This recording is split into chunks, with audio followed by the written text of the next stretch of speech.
नमस्कार साथियों, आप सभी का एक बार फिर से हार्दिक स्वागत है मेरे इस चैनल पे। आप सभी लगातार देख रहे होंगे कि आए दिन कुछ न कुछ चर्चाएं लगातार चलती रहती है 2024 चुनाव को लेकर, और ख़ास करके बिहार को इससे अछूता नहीं देखते हैं। क्यों? क्योंकि शुरू से बिहार की राजनीति हॉट स्पॉट का केंद्र बनी हुई रही है। अगर आप इतिहास उठाकर देखेंगे तो बिहार अपनी महत्वपूर्ण भूमिका हमेशा से निभाता रहा है। ऐसे में क्या कुछ नया निकल कर सामने आ रहा है, इसको भी लगातार खबरों के माध्यम से आप सभी तक पहुंचाता रहा हूं। उन खबरों के क्या मायने हैं, उसके बारे में भी आप लोगों से चर्चा करता रहता हूं। इसी कड़ी में आज जो बातें सामने आई है, उसी के बारे में आप सभी से चर्चा करने के लिए उपस्थित हुआ हूं। साथियों, आप सभी को पता है और मैंने पहले की खबरों में ये आपको बताया, और लगातार ये कयास लगाए जा रहे थे कि आखिर चिराग पासवान क्या करेंगे। जब से नीतीश कुमार एनडीए का हिस्सा बने, तब से ही लगातार ये खबरें चलती रहती है कि चिराग पासवान एनडीए से नाराज हैं, वो कोई भी फैसला ले सकते हैं, तेजस्वी यादव के साथ जा सकते हैं। इन तमाम मुद्दों पर कल जब चिराग पासवान दिल्ली से आते हैं, उन्होंने प्रेस वार्ता की और इन तमाम बातों पर खुलकर बात की, और ये भी स्पष्ट कर दिया कि ऐसी कोई भी बात नहीं है। चाहे वो हाजीपुर सीट की बात हो, चाहे वो बिहार में कितने सीटों पे चुनाव वो लड़ने वाले हैं उसकी बात हो, बहुत सारी बातें हुई और एक एक करके उन्होंने इसका जवाब मीडिया को दिया। ऐसे में कोई भी संशय की स्थिति नहीं रहती है कि क्या चिराग पासवान एनडीए छोड़ सकते हैं।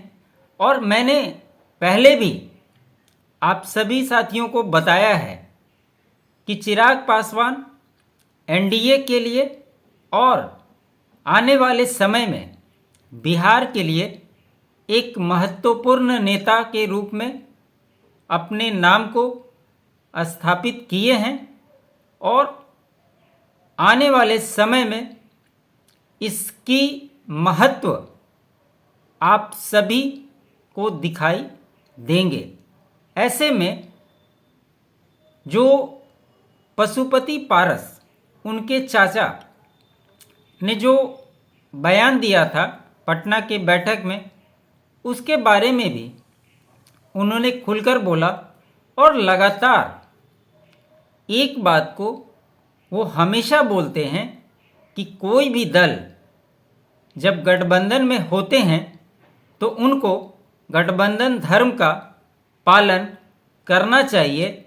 लेकिन आपने लगातार देखा होगा, जहां पर हाजीपुर सीट की बात आती है, वहां पर पशुपति पारस मुखर होकर हमेशा ये बोलते रहे कि ये सीट मेरी है, मैं ही वहाँ से चुनाव लड़ूंगा। लेकिन कल इस पर भी विराम लगाते हुए उन्होंने स्पष्ट रूप से कहा कि हमारी पर्टिकुलर हाजीपुर सीट को लेकर भी बात हो गई है, लेकिन ये हम मीडिया के सामने अगर बात करते हैं तो ये गठबंधन धर्म का अवहेलना होगा।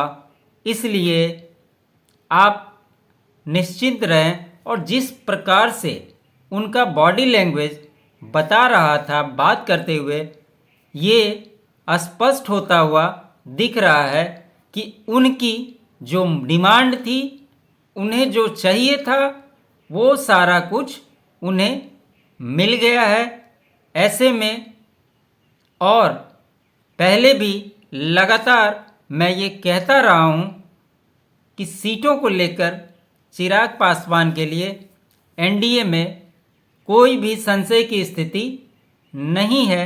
चाहे नीतीश कुमार आ जाएं या कोई अन्य दल इसमें शामिल हो, लेकिन उनकी सीटों के साथ कोई भी छेड़छाड़ नहीं की जाएगी। वो एक एनडीए के महत्वपूर्ण दल हैं और ऐसे में एनडीए और खासकर बीजेपी कभी नहीं चाहेगी कि चिराग पासवान नाराज हों। इन्हीं सब बातों का जवाब देते हुए उन्होंने मीडिया में बात करते हुए क्या कहा, उनकी बातों को आप सभी को सुनना चाहिए।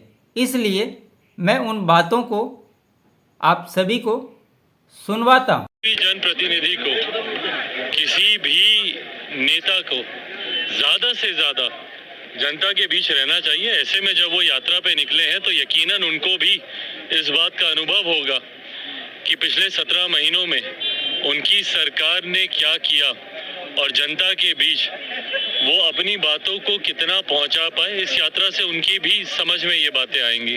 पर कहा जा रहा है कि नीतीश कुमार थके हुए मुख्यमंत्री हैं, जो काम नहीं हो रहा था तेजस्वी यादव वो उनसे करवाए। भाई अब कौन थके हुए थे, कौन नहीं थे, कौन किससे काम करवा पाया, नहीं करवा पाया, ज़्यादा समय नहीं है। चुनाव अब लगभग सर पर ही है। इन तमाम बातों का आकलन इन चुनाव में हो जाएगा। जनता से बड़ा तो और कोई नहीं है इन बातों का फैसला लेने के लिए।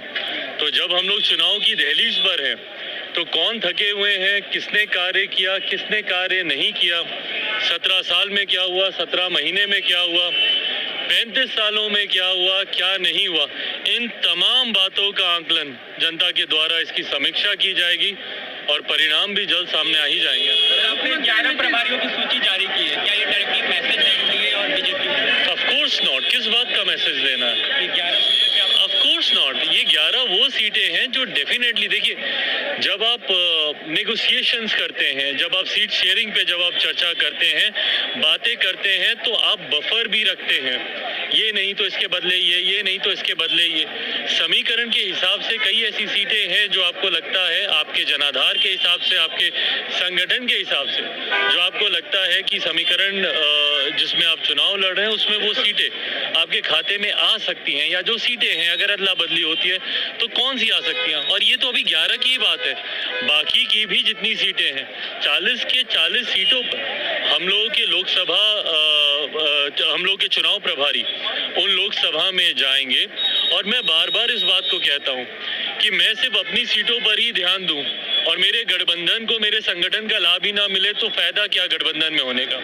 अगर आज की तारीख में अगर मैं एनडीए गठबंधन में हूं, भाजपा के संगठन का मुझे लाभ ही नहीं मिले तो मेरा उस गठबंधन में होने का क्या फायदा।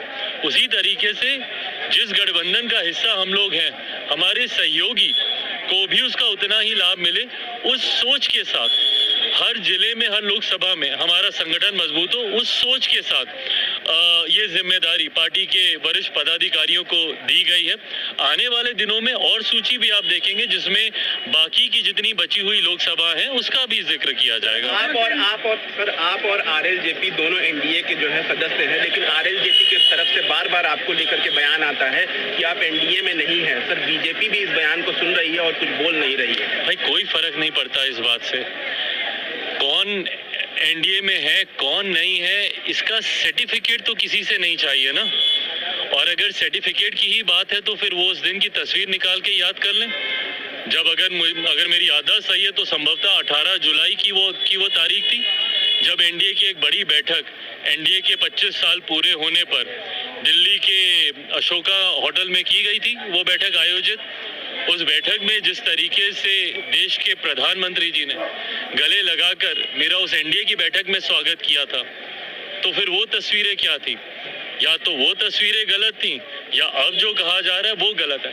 हैविंग सेड इट ऑल, हम लोग चुनाव में हैं और चुनाव में मुझे लगता है इस तरीके की टीका टिप्पणी से गठबंधन को ही नुकसान होता है। मैं अपने तमाम सहयोगियों से ये आग्रह करूंगा कि चुनाव का समय है, एकजुट होकर चुनाव लड़ने का लक्ष्य हम लोगों को साधना चाहिए। जनता की बातों को लेकर, जनता के भविष्य को लेकर, मैं बिहार फर्स्ट बिहारी फर्स्ट को लेकर चुनाव में जाऊंगा। ऐसे में मैं चाहता हूं कि बाकी के भी सहयोगी दल एक दूसरे पे टीका टिप्पणी करके गठबंधन के माहौल को खराब करने से बहुत बेहतर है बड़ी सोच रखें, बड़ा दिल रखें, उम्र में भी आप बड़े हैं, बड़ी नीयत के साथ गठबंधन के हित में कार्य करने का प्रयास करें, ना कि गठबंधन को नुकसान पहुंचाने का। मुख्यमंत्री बनने से क्या चिराग पासवान खुश है?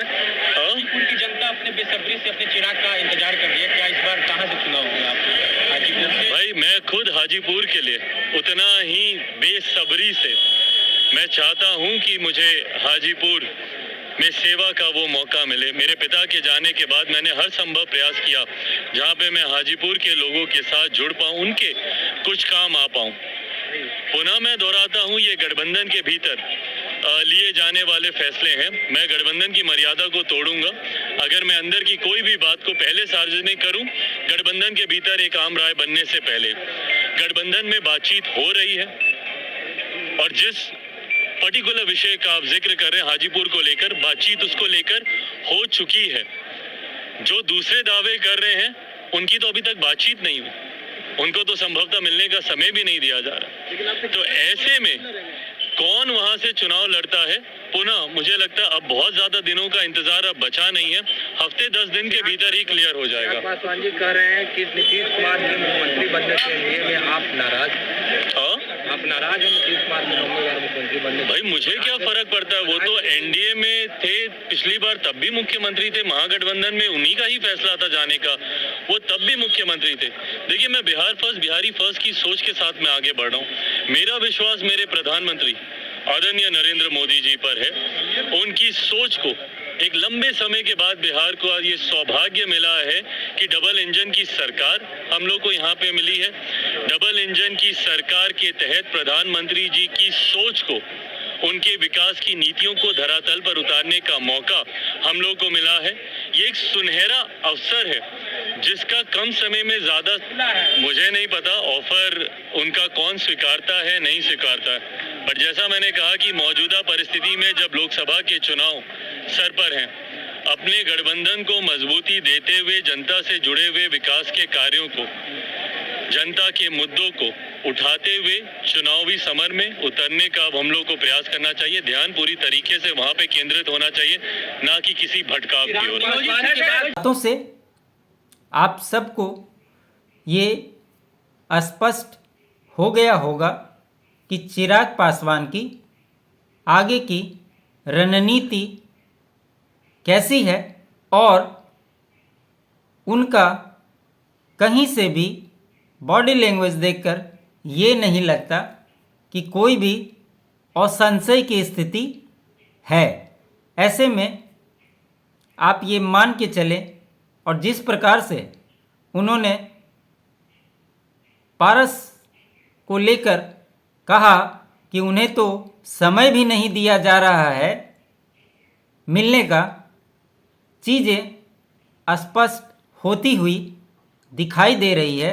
और ऐसे में ये देखना दिलचस्प होगा कि आने वाले समय में और क्या कुछ नया सामने आता है। ऐसे में एक बात तो उन्होंने स्पष्ट तौर पे क्लियर कर दी है कि कहीं भी किसी तरह की संशय की स्थिति नहीं है, और जिन्हें दिक्कत है वो अपना देखें कि उन्हें क्या करना है। साथियों, आप सभी को मेरा ये प्रयास कैसा लगा ज़रूर बताएं। अच्छा लगे लाइक करें, शेयर करें और चैनल को सब्सक्राइब नहीं किया है तो सब्सक्राइब ज़रूर कर लें। आप सभी साथियों का बहुत बहुत धन्यवाद।